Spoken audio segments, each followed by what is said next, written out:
Hi, and welcome to my playhouse. And today I'm in the basement with my cousin Peter. Hey.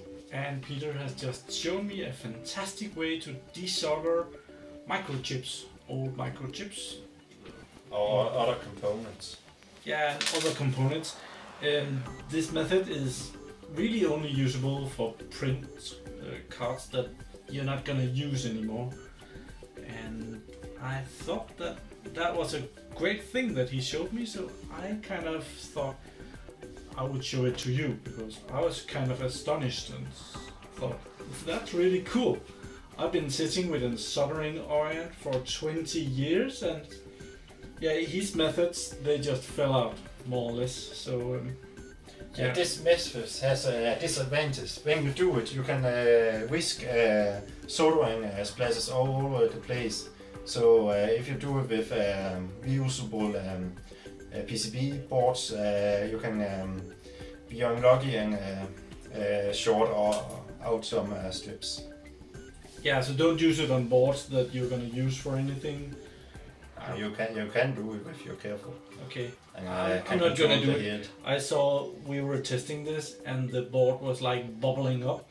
There was an area on it, and I don't think that's good. But the method is definitely usable for prints that's gonna be thrown out, and it's pretty usual.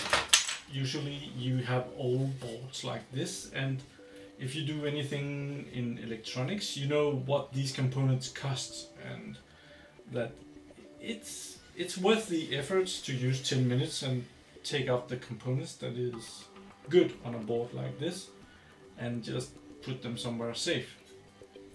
So let's see what Peter's new brilliant method is all about. So here we have a board with a lot of good components on it.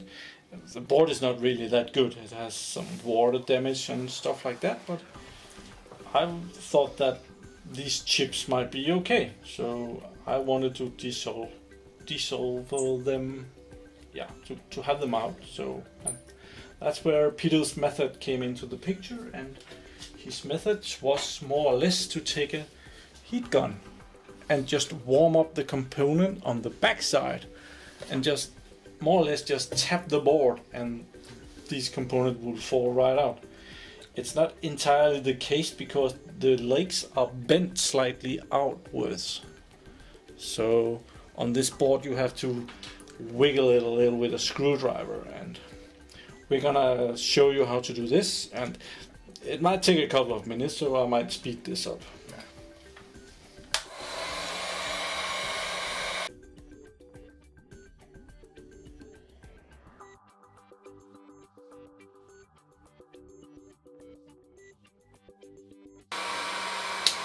Oh, let's get on. Now the board just cracked a bit again, like when I was testing. This area is loose somehow, and now Peter is gonna see if the microprocessor on the back side is loose. And it's virkelig a bit.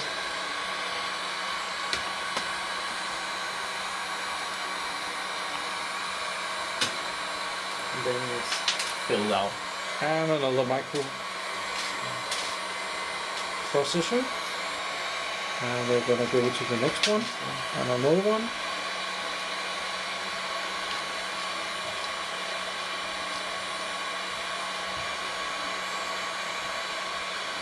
It doesn't get that much heat yet, so yeah. I think the stand is gonna absorb a bit of it. That is mostly out now.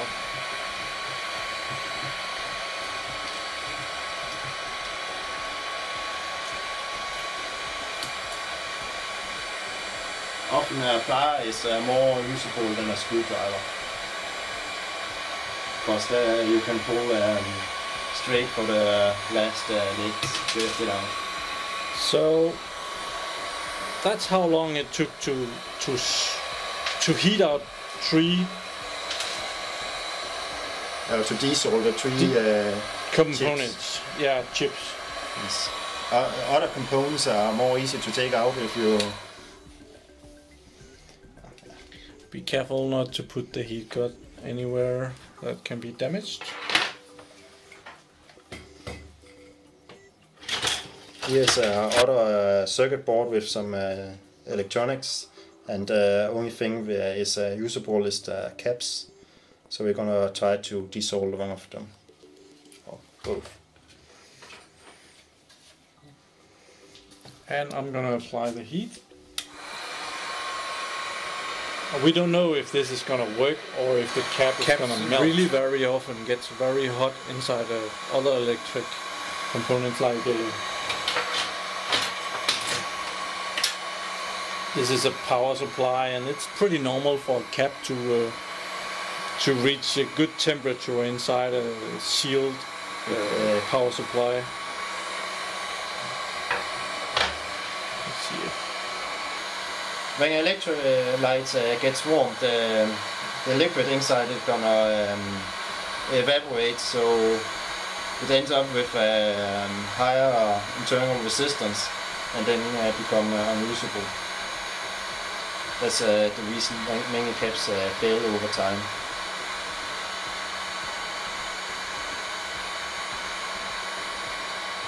The board is more vacuum now, but the caps are still soldered.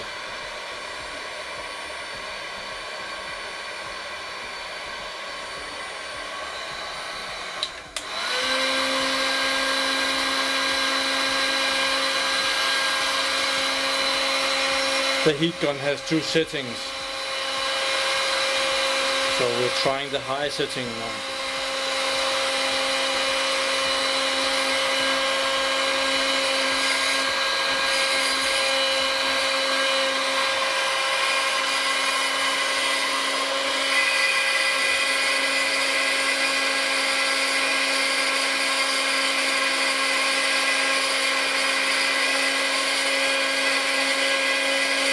This is exciting. What will happen first? Will the cap get loose, or will the board go burst into flames? And one down. Oh, the burn.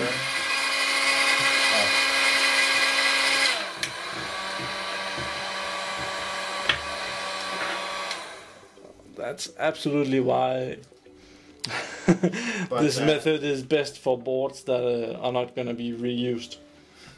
But I did fire it up on the big settings, and here in Denmark we have 230 volts, and this was 2000 watts, so it's quite a large amount of power. So this is a brilliant method of getting your components out, and it's pretty usually that people that are involved in electronics has a lot of boards laying around. You kind of collect a lot of things over the years, and at some point you have to throw something out, and before you do, you take off the good components.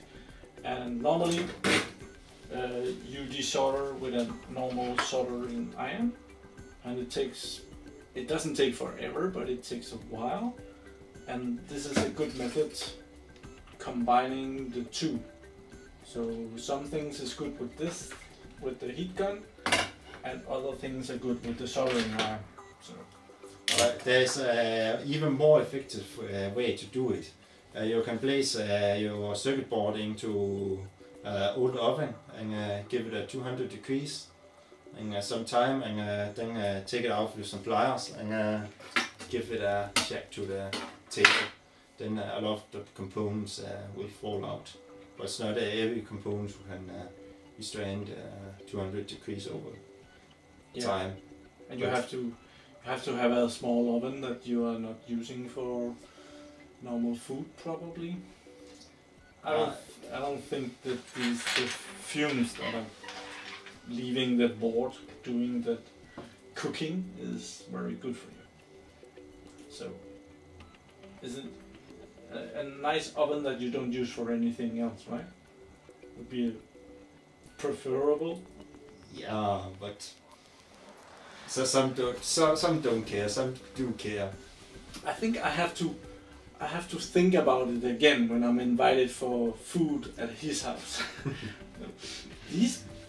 This meat tastes a bit like processors. That's weird. So, yeah, that was a short video to show you what I just learned. Thank you for watching. Do subscribe to my channel and my cousin's channel. PSW0. I'll put it down here. Thank you for watching. Have a nice day. Bye bye. See you.